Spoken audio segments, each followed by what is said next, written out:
달콤한 말씀, 행복한 하루. 오늘도 하나님 말씀 앞에 오신 강서공동체 여러분, 환영합니다.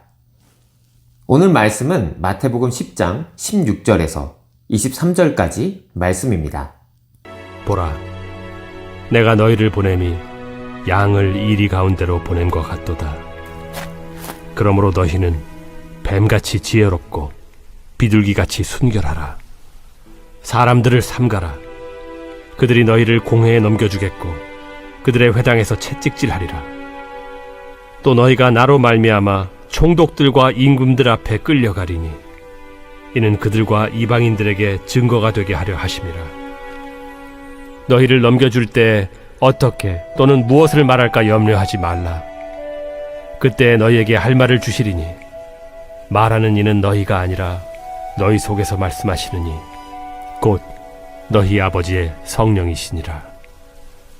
장차 형제가 형제를, 아버지가 자식을 죽는 데에 내주며 자식들이 부모를 대적하여 죽게 하리라. 또 너희가 내 이름으로 말미암아 모든 사람에게 미움을 받을 것이나 끝까지 견디는 자는 구원을 얻으리라. 이 동네에서 너희를 박해하거든 저 동네로 피하라. 내가 진실로 너희에게 이르노니 이스라엘의 모든 동네를 다 다니지 못하여서 인자가 오리라. 오늘 본문은 거친 세상에서 요구되는 제자도를 소개합니다. 세상 앞에서 제자들은 지혜롭고 순결해야 하며 염려하거나 두려워하지 않아야 합니다. 세상의 대적과 미움에 끝까지 견뎌야 합니다. 성령님께서 그들과 함께 하실 것입니다. 그 일은 주의 이름을 위한 대단히 명예롭고 영광스러운 사역이 될 것입니다. 예수님께서 다시 오실 때까지 하나님 나라를 위한 제자들의 순종과 헌신은 숙명입니다. 제자가 되어 예수님의 보내심을 받아 복음을 전하는 사역을 하는 것은 고난의 길입니다. 복음을 받아들이는 사람들도 있지만 강하게 박해하는 사람들도 만날 것입니다. 이리와 같은 불신자들 앞에 양과 같이 사역하는 제자들은 목자 되신 예수님을 의지해야 합니다. 특히 예수님이 주시는 지혜로 상황들을 잘 분별하고 예수님과 같이 하나님 나라와 그 의를 구하는 순결한 동기와 의지로 사역을 감당해야 합니다.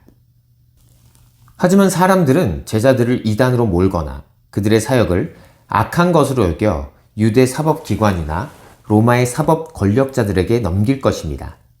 하지만 그러한 위기의 상황은 사법 권력자들에게 복음을 전할 기회가 됩니다. 무슨 말을 어떻게 할지 걱정할 필요가 없습니다. 성령님께서 제자들의 마음속에 어떻게 전할지 알려주실 것입니다. 제자들은 그들의 선생과 상전이신 예수님께 속했기 때문에 고난을 받습니다. 세상이 예수님을 미워하기 때문에 제자들도 함께 미워하는 것입니다. 하지만 악의 세력이 하나님을 압도하기 때문에 세상이 그들을 박해하는 것이 아닙니다. 하나님은 강력한 주권을 가지고 계신 심판자이시므로 최후의 심판 때에 감추어진 모든 것을 드러내어 심판하실 것입니다.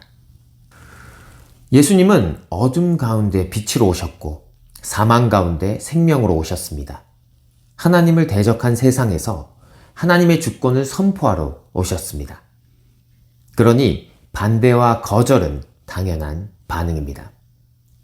제자들의 여정은 이리떼를 상대하는 양처럼 위험합니다. 따라서 선교의 여정은 버티고 인내하는 일이 될 것입니다. 앞뒤 안 가리고 말하다가 위험을 자초하라는 뜻이 아닙니다. 뱀처럼 지혜롭고 신중하고 빈틈없이 진행하되 비둘기처럼 순결하게 전해야 합니다. 순결함이 없는 지혜는 간교함이 되고 지혜가 없는 순결은 무지와 무모함이 되기 때문입니다. 제자들이 가는 선교의 길은 예수님께서 가신 길이고 또 가실 길입니다. 그러니 예수님은 그들을 도우실 수 있습니다. 작은 예수들인 그들은 이제 하늘과 땅의 권세를 가진 예수님의 도움을 받습니다. 또한 가장 위태로운 순간에도 가장 영광스러운 복음을 가장 지혜롭게 전할 수 있도록 도우시는 성령님의 도움을 받아 감당할 수 있습니다. 따라서 미리 염려하고 겁먹고 도망가지 말아야 합니다. 가장 위태로운 순간에도 함께 하시는 하나님을 신뢰하며 추수의 자리로 나아가야 합니다. 하나님 나라 복음은 하나님과 우리와 다른 이웃을 화목하게 하고 평화를 주는 복음이지만 동시에 그 복음을 거절하는 자들 간에 세상적인 연대를 끊고 갈등을 유발하는 복음도 될 것입니다. 빛과 어둠은 공존할 수 없기 때문입니다. 그래서 외면당하고 버림받고 쫓겨나는 고통이 따를 것입니다. 그런 모든 사람의 미움 속에서 끝까지 견디면서 신앙의 지조를 지키는 것, 그것이 승리의 길이고 구원의 길입니다. 이것은 예수 그리스도께서 다시 오실 때 증명될 것입니다. 사랑하는 강서 침례교회 성도 여러분, 다시 오실 예수님을 소망하며 오늘도 믿음으로 인내하시길 축복합니다.